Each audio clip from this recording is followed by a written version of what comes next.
welcome to the D3D4 Football Podcast with me, your host, James Richards. Good morning, everyone. It is Sunday the 24th of November. Where did that month go?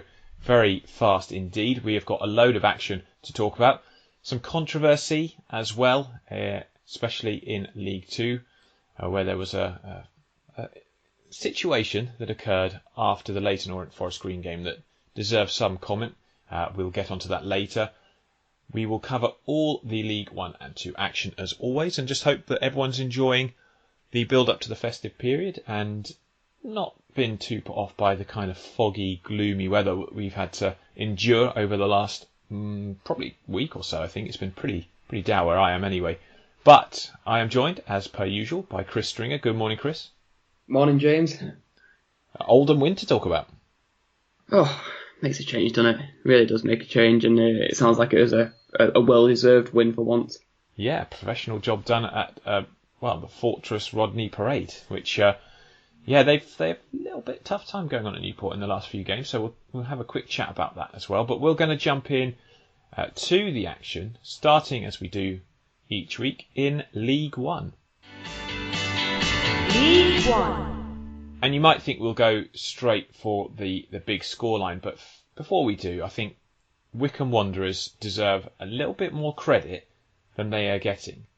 1-0 winners yesterday, another late goal from the spot, blatant penalty, in fairness. It was a brave decision. It was, yeah. Not many people joust, I suppose is what you'd call it, with Accrington. I mean, the guy just... He went off injured as well. Yeah, he just ran straight into the back of him. I mean, running into immovable objects is not a pastime, I think, that I would decide to take up, and I certainly don't recommend it for anyone else. But Doncaster were beaten. They were beaten 1-0. They had 10 men, of course, after Anson was sent off, and probably a fair red card. But what I would say, rather than focusing on what was sort of not a great game particularly, is that Wycombe Wanderers, Chris, we're hearing them described each week a lot of the time by opposition fans as being hoofball, attritional, gamesmanship, but they're 5 points clear at the top of League 1. That is not only commendable, but given their status in the game and the budget they have compared to some of the teams within the same division as them, it's absolutely outstanding. And Gareth Ainsworth, I think he's a very shrewd tactician. I don't think he gets anywhere near the credit for that side of his game that he deserves. Phenomenal season so far for the Chairboys. Yeah, and I think you've summed it up there really with in terms of calling him a tactician. It's a classic insult when fans have lost to call the team hoofball merchants or whatever. But if it's on the other foot and your team's doing that effectively, you're going to love it. And it does show a team that's got very good game management skills, and we're seeing that week in, week out with Wycombe. Yeah, do you remember the old Wimbledon side? I'm not sure you would, but basically the crazy gang style was they had a very big forward in John Fashanu. They had fast-paced and quite skillful players in the likes of Robbie Earle and people like that around the big guy. And they used to hit the long balls up to him. He used to flick them on. They were quite exciting to watch. And they got all the way to the top flight doing that on meagre budgets. I mean, I don't know. Gareth Ainsworth, obviously, a student perhaps of some of that. I mean, he's played for some good managers in his time, so I wouldn't be surprised if he's taken inspiration from that. But it's working extremely well, and all the fan mirth that they get after beating these teams. I mean, I once said it before, but everybody loves an underdog except when they're losing to one, and I think that is exactly the case here for Wycombe. So massive credit to them, and sitting top of the table at this stage. I just scroll down on my computer so I can actually get the table up. I mean, 39 points from 18 games. Most clean sheets, isn't it, as well, in League 1. And they play Ipswich on Tuesday, I think, don't they? Yeah, they do. And, I mean, I wouldn't be surprised. I've seen Ipswich a few times this season. A good side. I wouldn't say that there is any one side that I've watched, though, maybe Peterborough when they're clicking, that would be almost unplayable. I mean, maybe Oxford in their form right now are as good as teams. You would say that. Well, I just have being honest. I mean, at the moment we're playing very, very well. It's hard to see.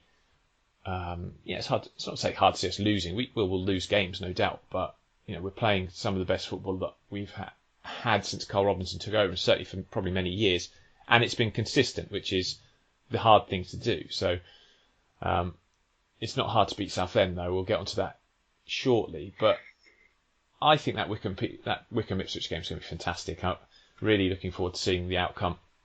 Paul Lambert will probably say his team dominate the game regardless of what actually takes place on the pitch, but I think it will be a test for Wycombe more than Ipswich, because I think Wycombe will have to maybe prove a few people who are doubting them wrong, and by beating the team who are second and maybe the favourites in most people's books, that would be a good way to respond. Speaking of Ipswich, they drew 2-2 with Blackpool. Certainly, I think a point gained for Blackpool going on the road to Portman Road, getting a 2-2 draw. Flynn Downs back in that Ipswich side, such a good midfielder. Really impressed with him this season. Good to see Gian Edwards get on the score sheet as well. He hasn't scored for a while, but I think Ipswich will be slightly frustrated that they didn't close that gap or keep pace with Wycombe, who got the win, because it gives them a little bit more pressure perhaps going into the next game. Blackpool, though, Chris, yeah, they're another side that maybe don't get the accolades, but we're hearing, I saw and wrote a brief news piece about it, that Nangele is a target for championship clubs, including Charlton Athletic. It doesn't surprise me one bit. I mean, he's been unplayable at times this season, but on the game yesterday, I think the post-match interviews pretty much said it all. Paul Lambert really frustrated that his side hadn't won, and Simon Grayson pretty pleased with the draw, which I think said it all. But yeah, I'm not surprised that the Nandelays, I managed to say it this week, is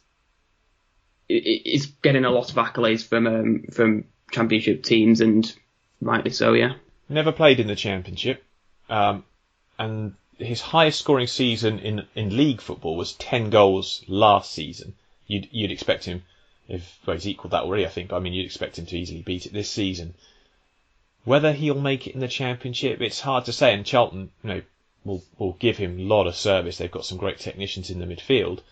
Lyle Taylor potentially leaving. I mean, a lot of talk about him going to Brentford. I'm not sure Nangele would be a direct replacement for Lyle Taylor. I think they're different players, but it will be interesting to see if he can make the step up.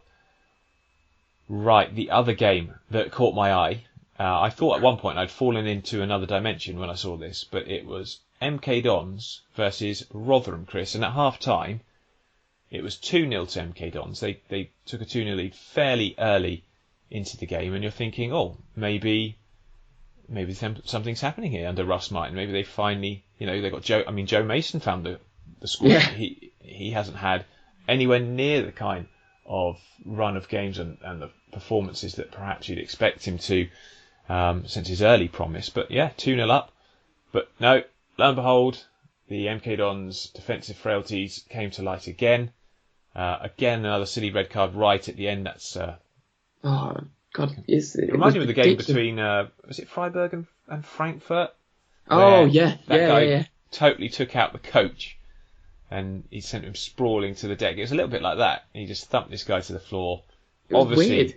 Yeah, it's a silly decision. I mean, frustration probably more than anything, but he's now going to be, I think that's a straight red, so 3 games out. At least, yeah. And there you go. So, Freddie Ladapo back in amongst the goals for Rotherham, bagging a brace, probably. And missed a penalty. And missed a penalty. Barlaser having a great game in midfield. Hickwaite, the defender in League One with the most defensive challenges won. He's turned out to be a pretty dominant defender this season. I think Everson, though, probably wouldn't like the goal that was scored against him. Gilby nutmegging him from the tightest of angles to beat him at the near post. But your it thoughts happens to the best of us. Yeah, Mr. Goalie here. Yeah, exactly. Your thoughts on the collapse, though, not great for MK Dons. I almost felt a little bit sorry for them because they looked.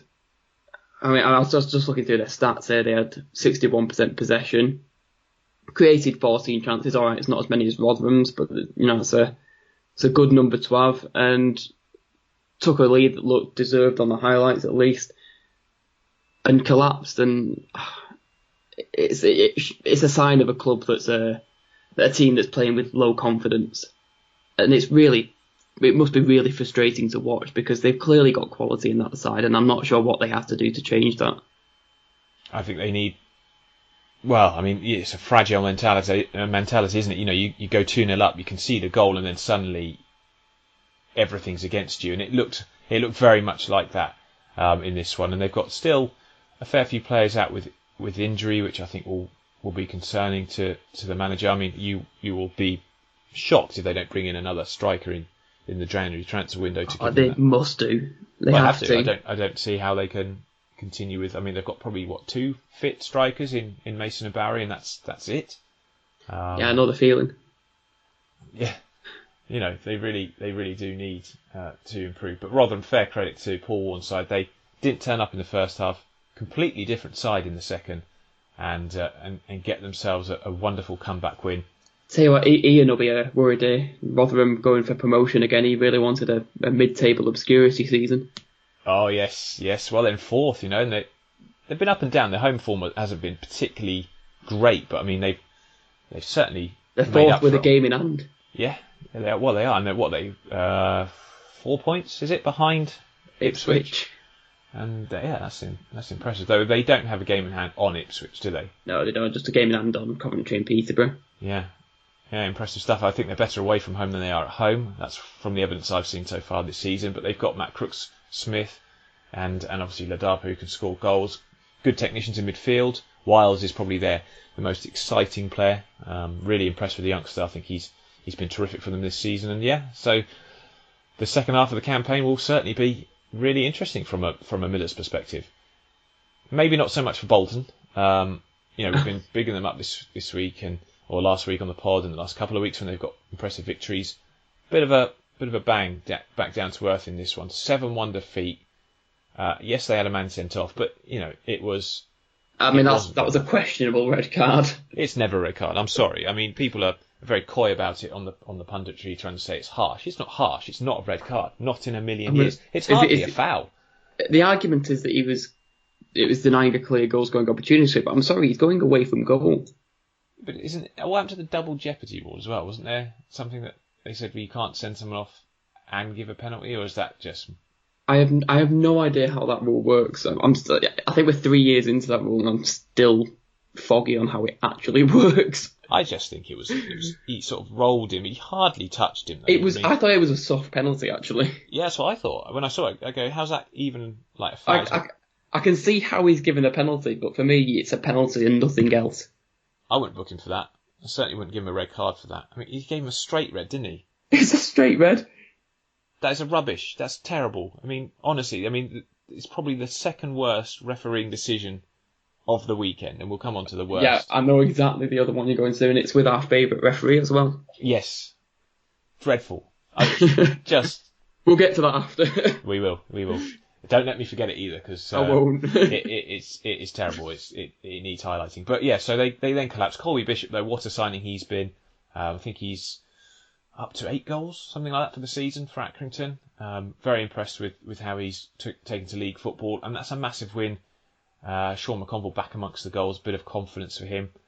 AFC Wimbledon bagged a confidence-boosting win, Wagstaff getting the only goal against his old club in a 1-0 win over Gillingham. Frustrating afternoon for the Gills. They weren't good enough. But Wimbledon, obviously with Will Nightingale going under the knife for, I think was it a knee? Was it a knee operation I saw? I might be wrong. But anyway, he's going to be out. So big loss for them. And I think this win comes at just the right time. They're back on a bit of a slump of form. It just pulls them away from what is a fairly congested relegation zone. Sucks Tranmere in after they were beaten at Fleetwood. But there's a 3-point gap as well. I mean, looking at the bottom of the table, Chris, just quickly while we're talking about these teams, Tranmere, AFC Wimbledon, obviously Lincoln didn't play, and surprised that they've been sucked so quickly from their lofty start back down into trouble. But big win for Accrington, moves them out. At the moment, I'm fairly confident in predicting the current bottom 3 will go down. It could all change. I think Tranmere have a bit of grit about them that will keep them up. Wimbledon, I think they have a lot of potential to be sucked into a relegation battle. But as it stands, I don't see much quality from MK Dons at all. I see even less quality from Southend, and Bolton have virtually no chance with their current situation, I don't think. Well, I mean, the EFL are going to appeal the lenient, suspended points deduction. Yeah, so they have 5 points suspended for 18 months. So if they reoffend in that 18-month period, they'll be deducted 5 points. I believe the typical, or the sort of idealised is the wrong word, but the typical sort of point deduction would be 6 points per game cancelled. So it should be a 12-point deduction. If you're Luton, that's 30 points per game cancelled, as is per tradition, I think. I don't know. They seem historically the EFL have just punished Luton ridiculously harshly compared to everyone else for some reason. I'm not sure if there's any reason for that. Maybe the chief of the board was a Stevenage fan or something. It could be. I don't know. I have no idea. Idea, but it does seem strange that they've been given this leniency, because I don't want to see the club punished further, and I'm not sure it would serve any purpose. But it's just the people who are most angry about this are the clubs that have been punished to the letter of the law. Oh, Doncaster fans as well. Well, Doncaster, yeah, I guess, because they obviously wanted to play that game. And I mean, the thing is, the way I see it is that Bolton were punished for going into administration, an act of liquidation, I think the EFL call it. And that's also the same reason that they had to cancel the 2 games, was because their finances were screwed. So I just think the EFL have made a rod for their own back here as well, because they shouldn't have let them start the season. That's the simple truth. They shouldn't have done. They really shouldn't have done, and they got treated very differently to Bury, even though their situations were near identical in a lot of ways. So EFL acting like, oh, this is so unfair, look, they've given them a lenient sentence, we're incredulous. Shut up, it's your fault. Deal with it properly in the first place, and none of this would have happened, so get off your high horse. Honestly, it annoys me. The EFL have dealt with things so badly that they then have the nerve to try and take some sort of moral high ground against the sort of decision, which was made, I think, by an independent panel or something. So yeah, it was an independent disciplinary board, I think they called it. Yeah, EFL, just structural change, just get rid of the current hierarchy there. I think they're just doing a terrible job, but there we go. Won't get into a huge rant about it. A few fans I saw getting into a bit of a rant yesterday on Twitter anyway were Shrewsbury fans. They were pretty terrible. The goals they gave away were poor.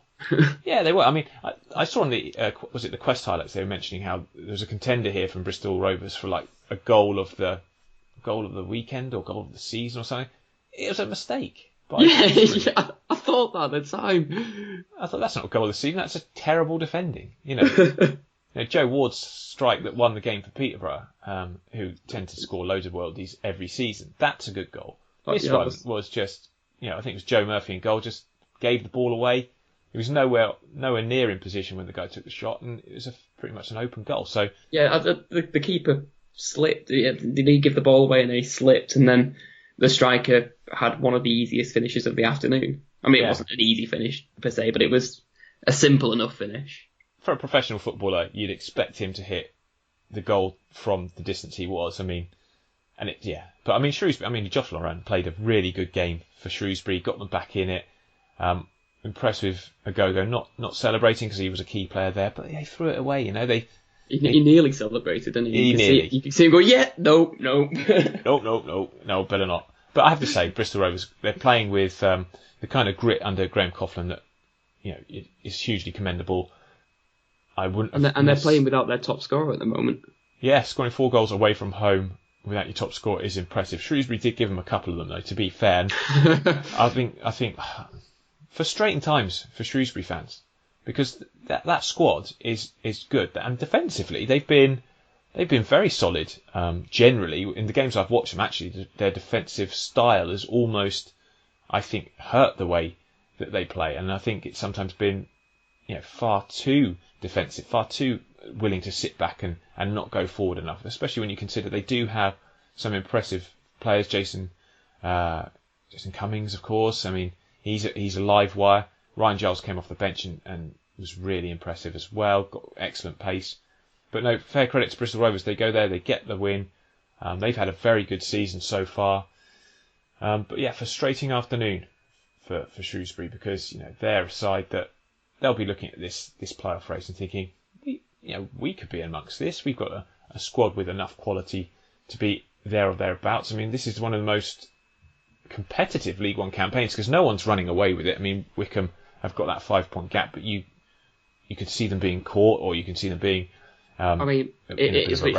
Ipswich win their 2 games in hand and they're top.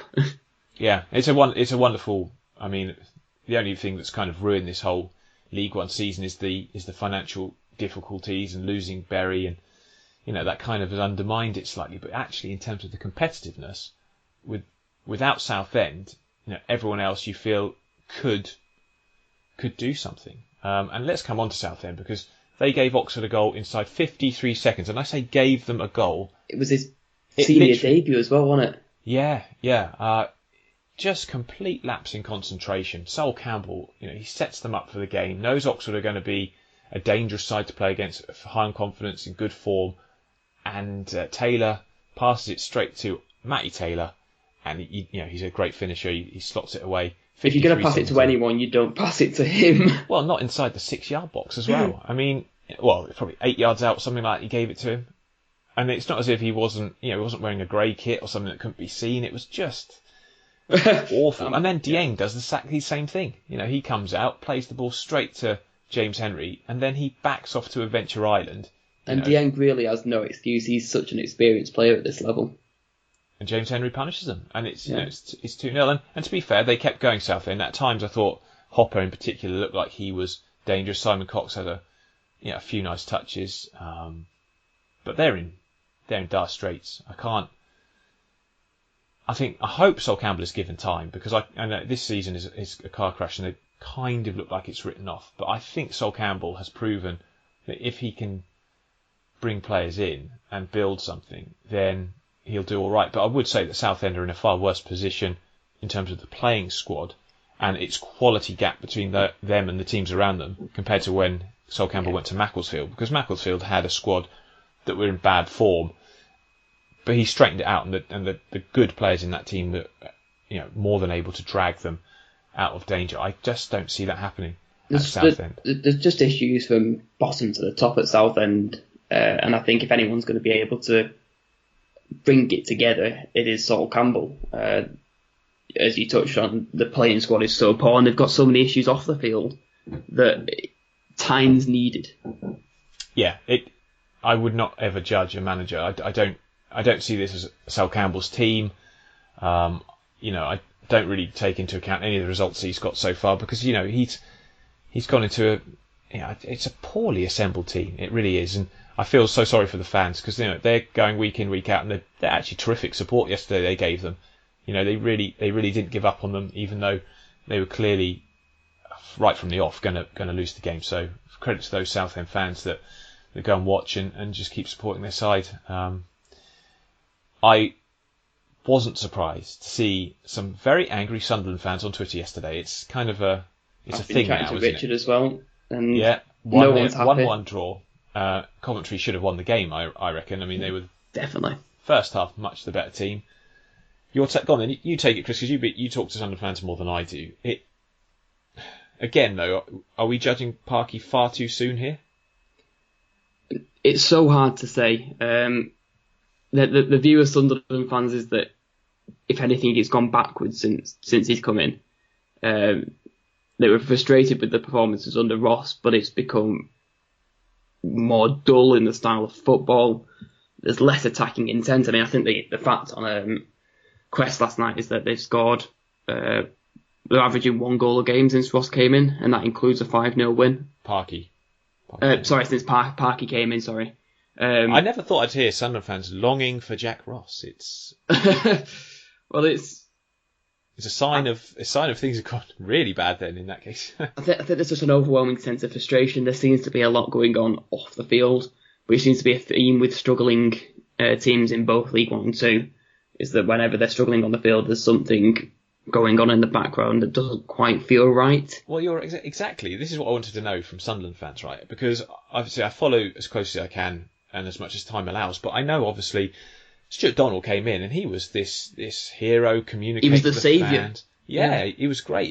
He was great to listen to on the Roker Report podcast. He was giving open interviews, very honest. It looked like a very promising period. And yeah, okay, sometimes on the pitch it's much more difficult to win games of football than it is to, maybe affect changes off the field. But suddenly he's been called a villain. Fans have gone off him. And now I don't know if it's because he's literally not doing his job properly anymore, or he's half in, half out because of this investment that's coming. I have no idea. There's a lot of rumours which I don't think are fair to go into on here, but the suggestions that perhaps his heart isn't entirely in it. Perhaps there's other financial goings on that he thought would go differently and haven't gone to his plan. And the takeover that fell through is all a bit weird. The whole thing's weird. It is just strange. I mean, suddenly getting 30,000 going to watch them play in League One still. And they still get it. Are they in the last season of parachute payments? Quite possibly, yeah. And I think, they do need to... I think they need to sort of give Parky a bit more time. I mean, he's not got a squad of his players, but I think the problem they're having is that they're trying to play a Parky style of football, which is very direct, but they haven't quite got the players to match that. There's frustration that he's using Will Grigg, and actually the Will Grigg that we all know would work well under Parkinson, but it's just not working for him at Sunderland. And the suggestion from Sunderland fans, and it's probably a fair one, is that he just needs to go his own way and get his career back on track because it's not working for him there. Big waste of outlay though. I mean, massive $4 million. Yeah, what a waste of money if that's the case, because you think what you could potentially bring in at this level for that kind of. That's 4 20-goal season strikers, at least. Yeah, it's ridiculous. But again, I'm always on the side of let's defend managers. Give him some time at least. Let him have an opportunity to bring players. And also, if the club's in a mess off the field, it does make a difference on the pitch. Only Mark Robin seems to be able, as a manager, to sort of protect his players entirely from off the field issues. But at Coventry, you do feel there is a semblance of stability in some respects because they are able to recruit players, and that doesn't seem to be affected. Sunderland, it doesn't appear to be the case. So we wait with bated breath. But Portsmouth, big team, back on track with a lovely first goal in this game against Rochdale. 3-0, clean sheet. I know Craig in goal, Craig McGilvray, will be very pleased to pick up clean sheets because he's always frustrated when they're not able to do so. Rochdale. Are you worried about Rochdale at all? Yeah, a little bit. I have to say, I think they've got enough because of the poor quality of some of the opposition at this level this season. They probably. I could see them getting sucked in though, because they'll be in the battle, won't they? I mean, it's 5 losses in a row, and I can only go off the highlights. I've not seen them in the flesh, but they've looked really poor. Yeah, they keep the ball, but they don't have enough incisiveness. They don't seem to be able to affect or create enough good chances. I mean, if you've got Henderson and you create chances, you will do okay. But they've not been doing that over the last few games. And defensively, I think, is where the worry is, because they've reverted to how they looked a little bit under sort of the end of Keith Hill's reign, where they're just letting goals in far too easily.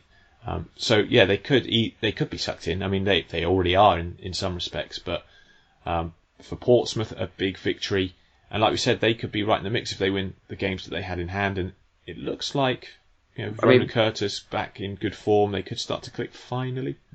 Yeah, I think they've got 2 games in hand, depending on who you look at, and that one game in hand if they win it puts them up to 27, 30 if they win both, and that puts them right in the playoff mix.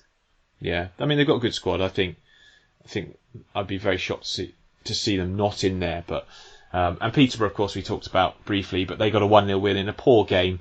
Interesting tweets between Marcus Maddison and Ivan Toney after the match. Basically, Maddison saying, "Don't ever leave me again," because I think he's such an important player to that side. Ivan Toney's response was, "Stop shooting from long range. You've been watching my Bradford highlights too much," which I thought was quite amusing. So there we go. I mean, obviously, we're a bit worried about Tranmere, but I think Fleetwood fans were saying yesterday after their 2-1 win, Paddy Madden on the score sheet, water is wet. we keep going with that. But I mean, Fleetwood are doing a good job, and I think Tranmere have got a bit of grit about them. Well, I think they're, according to Fleetwood fans, the Tranmere forwards look dangerous all game long, and that is a good sign. And if they can, and if they can keep doing that throughout the season, they'll pull away. I think Tranmere should have enough about them. I just do worry for the three that are currently in there. Not convinced. I think MK Dons are most likely to be able to pull away because they probably have the financial clout to be able to bring in players that will affect change, and obviously they've got good players who are injured, who, if they come back, will make a big difference. No doubt about that at all. But Wycombe, fantastic, top of the table, 39 points. Ipswich behind them, 5 points further back, with 2 games in hand. Peterborough, Rotherham, Coventry, and the mighty Oxford United pulling into those playoff places. Fleetwood, surprised that they're just outside, but I think they've got a game in hand over Oxford, which would put them right back in there. So, in fact, that if they win that game in hand, I think we'll put them third. So, it's crazy close. Yeah, it's great. It's great. I love it when it's like this. I think every team, right down to, you'd probably argue, I mean, let's say Portsmouth's games in hand. Shrewsbury, Portsmouth and Sunderland have both got games in hand, yeah. They could push themselves right in there. It's an interesting table. Obviously, Bolton bottom still on 1 point. Southend 5 points. MK Dons 13, 3 behind Tranmere and AFC Wimbledon. Right, League 2. Some interesting stuff to talk about. Let's get on with it. League 2. And where do we start? I mean, well, we know where we're going to start. We've got to start at Brisbane Road, Chris. Forest Green on the pitch. Very good performance first half. Leighton Orient didn't turn up. Second half, much better. But this game was absolutely overshadowed by claims from Ross Embleton that his red card, in which came about when he threw his chewing gum at Mark Cooper, his claim was that Mark Cooper was calling him an imposter. If you don't know Ross Embleton, he's the caretaker manager at Leighton Orient. He's not played football. He's one of these guys who, a bit like Pete Wild at Oldham, has done it through time served as a coach and is a really bright young man, has worked hard to get his coaching badges. He was claiming he was being called an imposter. And then the comment that he suggested was made by Mark Cooper was, "Who do you think you are, Justin Edinburgh?" Now, the problem is we've got complete denial from Forest Green that anything of the sort was said. And the referee and the officials haven't heard anything, I believe. No, but is that, are they listening that intently between conversations between managers? They won't be, and I don't know, it's one of those comments that you can believe said in the heat of the moment, but you could also believe in a heated situation you might mishear something and overreact as well. It's so hard to know what's gone on. And the only way it's going to be settled is if there's any sort of recording from down there, which I highly doubt there is. No, the things I would say from just looking at this situation is Ross Embleton does not strike me as a man who flies off the handle easily. He's a pleasant bloke. So something was said that really upset him. Yeah. Firstly. So, and why would he lie as well? What possible reason would he have to make something like that up? It doesn't strike me as being something that would happen, but okay. The other thing I noticed as well was there was no, or I haven't found it, I might be wrong, but I couldn't find any post-match press conference from Mark Cooper, who's just won 4-2 away at Leighton Orient. Now, that he'll be fine for that in itself, won't he, if he hasn't? Well, exactly. It may be it's just been not put out there, so I just couldn't find it. I was looking for it last night. It wasn't on the Forest Green website or their Twitter page, so it may well be released later, or it may well be he did it with the local press and it wasn't put out on the club's social channels. I don't know, but I didn't see it, and that strikes me as being a bit strange because most clubs do put out little clips of what their manager says fairly soon after the game. So that's a bit strange. Dale Vince came out with a statement saying Mark has denied these allegations. He was a good friend of Justin's, and only Ross Embleton can explain why he acted like he did. I don't know, and I'd be very interested to hear the take of people listening to this, because I'm reluctant to accuse without any evidence of to the contrary of what has happened, or taking sides here. But it does seem to me to be pretty suspicious that Ross has acted in this way, and I don't see why I'd make it up. To be honest, I really don't. It, like you say, Chris, could be a misunderstanding. I mean, it's a game that they're losing. There's probably been comments. I mean, I'm just reading over his interview, and he said he was called an imposter, Embleton, which apparently he gets a lot because, as he said, he didn't play football. He's come through as a coach, which is unusual in football. And then seems to have followed it up with a comment about Justin Edinburgh. Who do you think you are, Justin Edinburgh? So, is it possible that something's been misheard?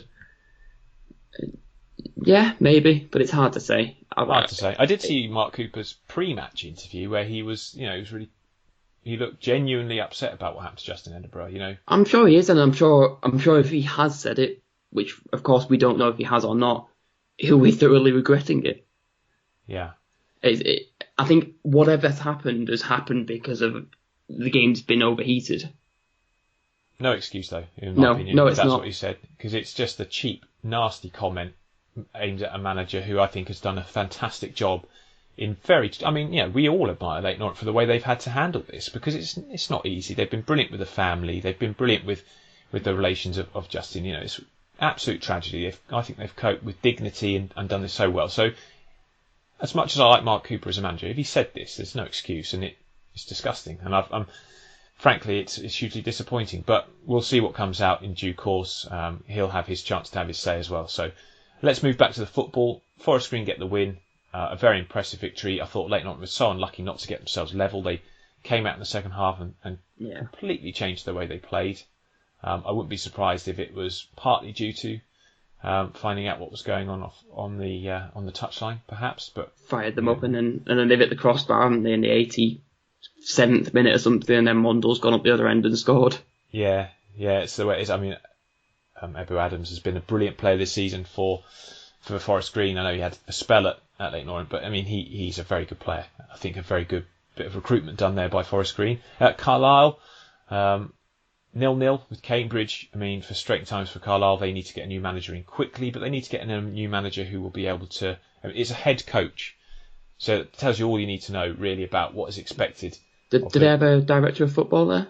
Yeah, it's David Holdsworth is the director of football, and I can tell you he's not universally liked by Carlisle fans. He's always been a bit of a controversial figure, hasn't he? Yeah, I remember him playing. He's a good centre-back for Watford back in the day. That's how I remember him. But obviously, yes, 1-year contracts, a lot of difficulties. We talked about it last week. If you want to have a listen to what we said, go back to that pod, because we won't be discussing it in full here. But I think they need to get in a manager. Michael Bridges is someone, obviously legendary player at the club, great striker in his day, played for obviously Sunderland and Leeds, and yes, was very, very good. I do wonder how much they can affect things though when they go in and they've not got the full handle on recruitment, but we'll see. I mean, it's something we see more and more now is the director of football system, and if you've got a coach that's willing to work with it, it can work, and can work well with the director of football. It can be effective. I think it works well as long as the manager does have the final say on people he's got to put in his team. I think there's no. Yes. I think director of football, because in a modern game of football, if this isn't football manager, this is real life. You've got to manage your players. You've got to do tactics. There's loads of stuff going on. Do you really have time to do all the scouting and recruiting stuff yourself? No, you probably don't. So director of football is a great way of then getting him to do the kind of contract negotiations, club negotiations. But you do need to have a say in it, and I think you need to be given the final word at the end of the day, because the manager's the one whose head is on the guillotine if things don't go well. Well, exactly. And the way they do it on the continent is that the director of football is just as culpable for issues on the field as the manager. Yeah, and I think something that will develop in the English game over the next few years. I think we'll see a very similar system. Cheltenham drew 1-1 with Colchester. A good point from Colchester, I think.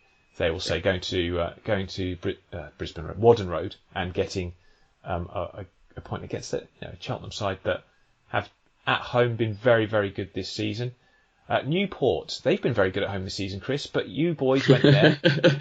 Zachy Mills getting the winner. And yeah, like you said, it was a massive win. I think Dino Mummy was so impressed with the character, because after that awful EFL Trophy defeat at Fleetwood, where you just were awful, like really awful performance all round. That's like my memory for more than one reason. Yeah, but I mean, quite frankly, it needed to be put to bed quickly, and a 1-0 win at Newport has certainly done that. That's. I mean, as an Oldham fan, you must be delighted with that. Yeah, universally we're delighted. And it sounds like we were good value for the win. It might not have been the prettiest of performances, but we nearly scored a couple of times before. Nearly scored once before it and once after, I think. And Zach Mills has popped up with his first goal for the club. It's not an easy place to go, and it sounds like Newport were poor, but we were professional. I wouldn't necessarily say we're anything excellent or pretty, but professional, and that's what we need at the moment. I think that puts us now 4 games unbeaten in the league, which is absolutely where we need to be in this sort of. We found ourselves almost in a relegation scrap, so we need to get ourselves away from that sooner rather than later. And I think Maria will have a big restructure in January. Yeah, I think he will. I'm actually looking forward to January from an Oldham perspective, because it will tell us a lot about the club. There's loads of rumours, and we always sort of try not to give. We don't want to give rumours too much weight, because we have no evidence to suggest that anything that's being said is true. But January will tell us a lot about Oldham Athletic. If rumours suggest the next couple of weeks could be very big. Yes, indeed. Well, we'll have to wait and see whether that comes to pass. I hope, for the fans and the club's sake, that there is no truth to them. But there is no smoke without fire, and that is an expression that has rung true quite a few times in football history. So we shall wait and see on that one. Grimsby on a bad run. Really strange. They got rid of Michael Jolly, obviously. Whether that's a mistake or not, over the rant that he had, I think it probably is a mistake, personally. It wasn't it didn't paint him in the best of lights, that rant. But having said that, when you read through the comments of Grimsby fans, it sounds like Radio Humberside have been incredibly unfair with their team over the last few years. Yeah, they're again, hearing what Michael Joyce saying, there is sometimes in local media, and it's happened at other clubs. I mean, I remember Robbie Savage famously shouting and having a big argument with one of the Derby County Club reporters because of the negativity that they were trying to put on Nigel Clough when he was there. Yeah. It does happen. You do get local media sometimes very down for some reason on a club and the current manager. I think some of it's sometimes to create more sensationalist pieces that have greater readership or greater listeners. Yeah, do me a favour, we can do without that. And I think it's not done Grimsby any favours. They 6 games now without win, being stuck right down near the bottom. Northampton, though, a 2-0 win. They're on a great run. Keith Curl got a system that's working well, a personnel that's doing fantastically well, and his team are right in the mix now. I think, what are they, 4th? Fifth. Fifth, yeah, right up there. Very impressive. 31 points. They're 2 behind Crewe, 3 behind Forest Green, but those 2 teams do have a game in hand on Northampton. Oh, Crewe woke up, didn't they? 5-0 win over Morecambe. Morecambe really back to being what we expected, and that is really poor. Didn't really look like they'd score, didn't have many chances, didn't create much, had a man sent off for Lavelle, who's probably one of their better players, with a silly lunging tackle. And Derek Adams has got his eyes wide open, I think, after that one. But Crewe finally looked like a side that, keeping possession but creating chances at the same time. They've struggled, I think, a little bit in recent weeks when they've had a lot of the ball to really break teams down. It must be such a tough job at Morecambe, because Adams has got to come in and almost either try and work with or overwrite. How long was the former manager there? 10 years? Yeah, 10 years of tradition, and he was 17 years at the club, I think. 17 years as a player and coach and manager. So yeah, so he's got to work with that, and that must be so tough for him. I think he's a manager though that, given time, will do very well there. But it's all about, you've got to be realistic. Morecambe are going to have a far smaller budget than anyone in the division. Probably only Macclesfield. You'd argue maybe Crawley, though I think Crawley will have a bigger budget than them. So yeah, it's a big job and a poor performance. Wonderful to see the array of young guys scoring goals for Crewe back to their best. Ryan Wintle is a wonderful midfielder, holds the ball well and protects the back line, but what a screamer that was. And obviously Finney getting a couple, Ainley setting up one nicely. Perry NG, when you watch the highlights, he's at the heart of everything. Absolutely brilliant fullback. clearly could play in a midfield role if he wanted, but one of these guys that you keep an eye on, because you know at some point he'll play in a higher division. Whether it's with Crewe next year in League One, we'll wait and see on that. But January will be an interesting month. And actually, to be fair to Crewe, they did this without Eddie Nolan, who's their Tim Robinson, who I met and is a friend of the show. He always tells me, if he's honest, Eddie Nolan is the most irreplaceable player in that team. So he's the one man. If they can't have him on the pitch or they sell him, he's harder to replace than anyone else. So I can imagine his relief to see them come through yesterday's game with flying colours. Plymouth, a 2-1 win over Bradford. This is a massive result for the Argyle. I think they, going to take on Bradford. These for us are two of the biggest teams in this division and two of the teams that we thought would do very well. You certainly are big on Bradford, and I think you're right to be just that. They've got good managers, know the level, but Plymouth came through this game with a fantastic 2-1 victory. And Plymouth are finally playing the way they should have been playing all season. Yeah, just finally got that grit to back up their good football. And actually, one thing I will mention is that new stand looks lovely. Oh, it's superb. They've had the new dugouts yesterday open finally, and I think the stand opens next week. And it can create such a good feeling around a club when you've got that sort of facility. The Mayflower looks lovely. Really good investment. Excellent stuff from the chairman. So hugely positive to see for Plymouth Argyle. Massive club, great away following. Probably the best away following, I would imagine, quite comfortably at this level this season. So Swindon beat Mansfield 1-0 to keep the pressure on right at the top of the table. I think actually, I shouldn't say at the top, they are top. 2 points clear. Obviously, Forest Green do have that game in hand. So, but Mansfield actually looked good. They created a lot of chances. Carl was at the game, a friend of the show who always gives us that little update. Appreciate it from you, Carl. It's nice to hear from you again. And he's saying that they actually were really unlucky yesterday. Created some great chances. I think Richie Wellens alluded to it in his post-match comments. So, but whether they stick with John Dempster much longer remains to be seen, because obviously results have, for the squad they've got, still not been good enough for Mansfield. And regardless of, whether you think John Dempster's a nice guy, football is a very ruthless business. And at the moment, as it stands, and they're 9 points off the playoff places as it stands, with, and that's going to be quite difficult. And they have a top 3 budget, probably. I reckon they probably have the highest budget in the division. I suspect so. Yeah, I mean Plymouth and Bradford maybe sort of similar. We'll see. I don't know. I have no privy, but I think, from what you hear, that Mansfield are spending a lot of money. So, and the players they sign and the sort of length of contracts that they're signing them on. Yeah, they're getting tried and tested, good players.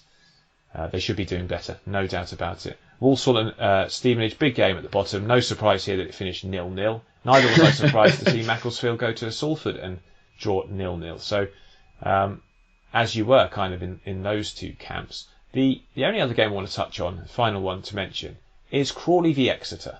Because we talked about poor refereeing decisions. My goodness me. Who was the referee? Trevor Kettle. Oh, he's normally so reliable. Yeah, wonderful referee. He doesn't make mistakes. He's got a great reputation and rapport with fans across the EFL. I mean, I absolutely think that he's worthy of being an EFL referee. He should go into the Premier League. I mean, Absolutely. I think next time you have Liverpool Manchester United, Trevor Kettle should be given please. That would be brilliant. Imagine Twitter. An entertaining game would suddenly go through the roof. The entertainment value. I'd watch the match just for Trevor Kettle. I mean, I live in Liverpool. I know a lot of Liverpool fans, and that would just be magnificent. They won't even understand why we're getting so hyped up with Liverpool fans. They've never heard of him. But I mean, if you're a fan and a perennial supporter of a lower league club, you'll know exactly what we're talking about. But they've had nightmares about Trevor Kettle, every single one. Honestly, go and watch this highlight. Tom Dallison is tackled from behind in the penalty area, right in front. I mean, the referee was... It's like in his calf as well. It wasn't like the back of his foot. And it's the referee. Everyone's like, oh, that's a penalty. Even if you watch the reaction of some of the Exeter players, they kind of look like, oh dear. Oh, fair enough. We'll have that.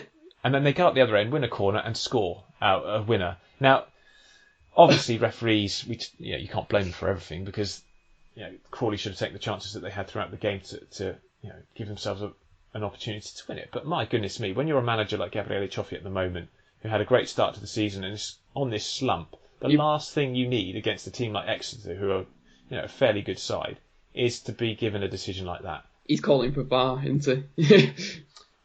Just good referees. I mean, it was I'm lost for words. But it's so obvious. It's so obvious. I mean, the funniest one, other than that, I've seen this season did involve Crawley again in their game at Northampton, where I can't quite remember the details, but I think the Crawley player was fouled and the penalty went to Northampton somehow. I don't. Oh, well, I know the one you mean. Yeah. Yeah. But this was diabolical. Go and watch it. Exeter, fair play. Exeter, give them the credit they deserve. They went to Crawley, a difficult place to go actually, and they got the win, 1-0.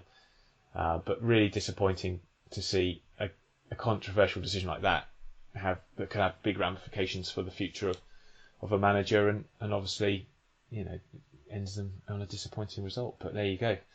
That is low league football. Bad refs, dodgy pitches, and yeah. You're struggling with this week's title, aren't you?